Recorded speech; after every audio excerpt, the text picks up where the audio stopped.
La une de Nice Matin, impôt retraite référendum, du lourd et du flou. Nicolas Dupont-Aignan, merci, bonjour. Merci d'être avec nous, vous êtes tête de liste de Debout la France. Est-ce que c'est du lourd et aussi du flou? Ça, c'est du flou, c'est vrai. Je trouve que c'est surtout du léger. Et beaucoup de bavardage. Beaucoup de bavardage pour pas grand-chose. Et en fait, c'est terrible parce que je crois qu'en fait, le président n'a pas compris. Et c'est ça le plus grave. Parce qu'en fait, il part d'un présupposé faux.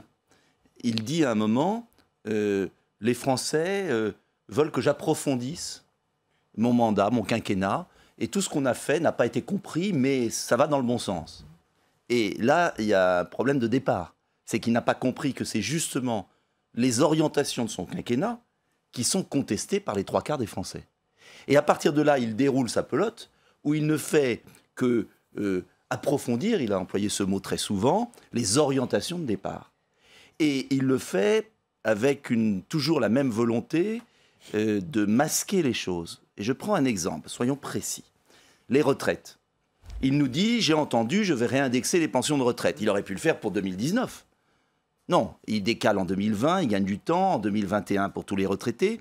Et puis après, en répondant à une question, et c'est très clair, très précis, j'ai réécouté, il dit, il va falloir, je ne bouge pas l'âge de la retraite, mais en fait, il fait la même chose, puisqu'il dit, ils vont étudier le moyen de travailler plus longtemps pour, en gros, avoir la même retraite, c'est-à-dire une baisse des pensions quand on partira à 62 ans. Donc, il donne d'une main et il reprend de l'autre. Et si on regarde l'ensemble des domaines, c'est impressionnant. Il parle de la famille, mais il ne réindexe pas les prestations familiales. Ça veut dire que ceux qui ont des enfants vont encore souffrir. Il parle des associations, mais il ne rétablit pas des emplois d'insertion. Donc ça veut dire qu'en vérité, il parle par exemple d'une baisse de tranche d'impôt sur le revenu, ce qui est une bonne chose. 5 milliards d'euros, c'est quand même un geste. Mais vous ne pouvez pas dire que c'est flou. Mais c'est un petit geste compte tenu des milliards qu'il a pris de l'autre côté.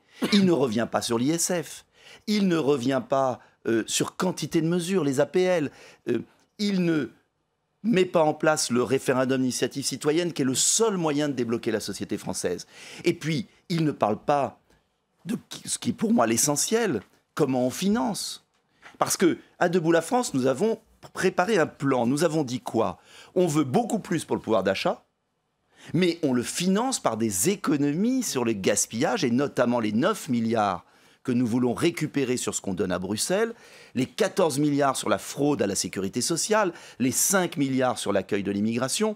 C'est-à-dire que, en tout cas, moi je pense que s'il avait voulu marquer l'opinion, réconcilier les Français, il pouvait faire beaucoup plus en ayant un plan cohérent. Et là, c'est du cosmétique. C'est pas moi qui le dis, le cosmétique, c'est un de vos confrères, je crois que c'est dans Le Parisien, dans Roland Caillol, qui dit c'est une intervention cosmétique. Et tous les Français ont compris. Rien du tout qui trouve grâce à vos yeux. Si, il y a une mesure que je réclame depuis des années, qui est le prélèvement direct des pensions alimentaires pour que ces pensions soient versées dans notre pays. Ça, c'est une bonne mesure.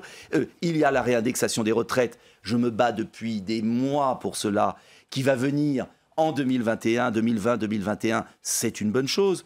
Mais ce que je veux dire, c'est que ça ne répond pas du tout à la crise française, les délocalisations, le travail détaché, l'effondrement de notre appareil productif, la création de richesses. Il n'y a rien. Il y a une inflexion. C'est tragique.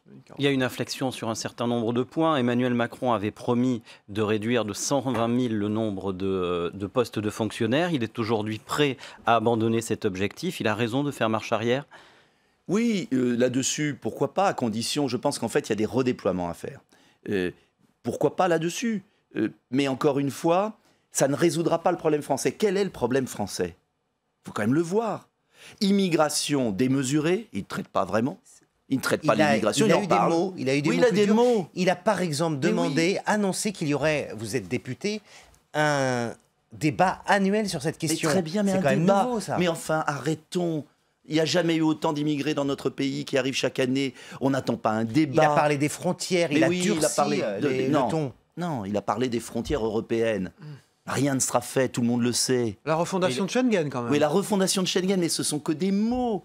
Les Français n'en peuvent plus. Donc, rien sur l'immigration de concret.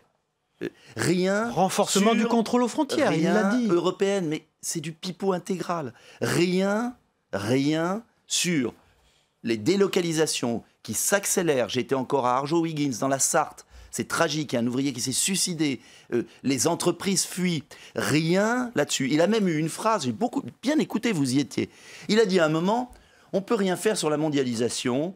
Je ne peux pas augmenter les salaires, on ne peut rien faire, la Suisse augmente les salaires, les pays se protègent, Trump défend son pays, incroyable, rien sur le travail détaché, rien sur la concurrence déloyale, rien sur les moyens de baisser les charges des PME. Il va augmenter les charges sur les entreprises pour financer les 5 milliards. Il l'a dit, il va supprimer des niches sur les entreprises. Ça veut dire une augmentation des charges des entreprises.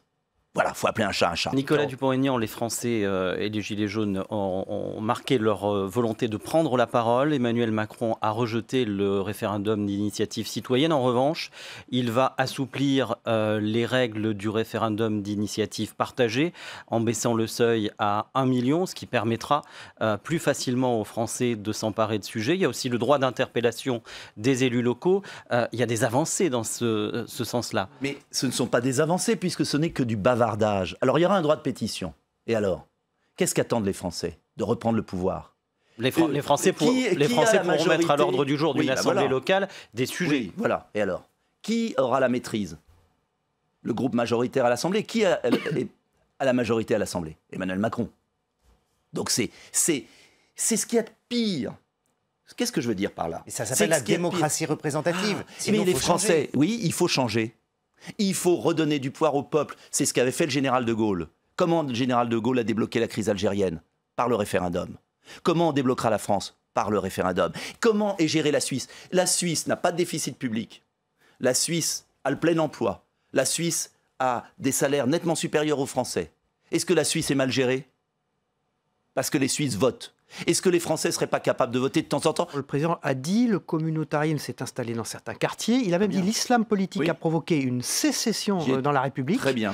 Il a dit j'ai demandé au gouvernement d'être intraitable. J'imagine que tout ça vous a plu. Ah oui. Renforcement du contrôle du financement par l'étranger de ces mouvements. Donc est-ce que là-dessus vous pouvez dire que le président de la République a été dans votre sens? Il a eu une prise de conscience, mais alors qu'il aille au bout, expulsion des fichiers S étrangers. J'ai rien vu. Et expulsion des imams qui prêchent l'intolérance, fermeture des 120 s'attaquer au mosquées financement salafistes. par l'étranger des imams. C'est ce qu'il a dit. Il a dit renforcement de ce contrôle. Interdiction, c'est la différence. Voilà, moi j'ai toujours proposé l'interdiction. Il a eu une crise incroyable là. Il ne saisit pas l'occasion. Et moi je suis très inquiet. Alors je dis aux Français, très simplement, maintenant vous n'avez qu'une solution. C'est aux élections dans un mois, vous allez voter à 90%. Et vous mettez Macron à moins de 10% des voix. Il faut une sanction gigantesque dans les urnes, puisqu'il y a eu des mois de manifestations qui aboutissent à ce cirque. Donc le référendum, c'est les européennes. Vous n'avez aujourd'hui, Français, comme solution que de voter massivement contre Macron. Vous avez l'embarras du choix. Et vous choisissez le candidat, la liste, le projet qui vous paraissent le plus adapté. Mais vous ne pouvez pas avoir manifesté pendant des mois pour aboutir à ça, sans réagir aux européennes. Et quand je vois les chiffres, les sondages de participation, je dis aux Français, si vous n'allez pas voter le 26 mai, vous allez avoir du Macron pendant 3 ans et la destruction de la France. C'est gravissime ce qui est en train de se produire. Donc j'invite les Français à réagir massivement par les urnes. Et à aller voter. Et à aller voter, c'est la seule solution pour débloquer les choses.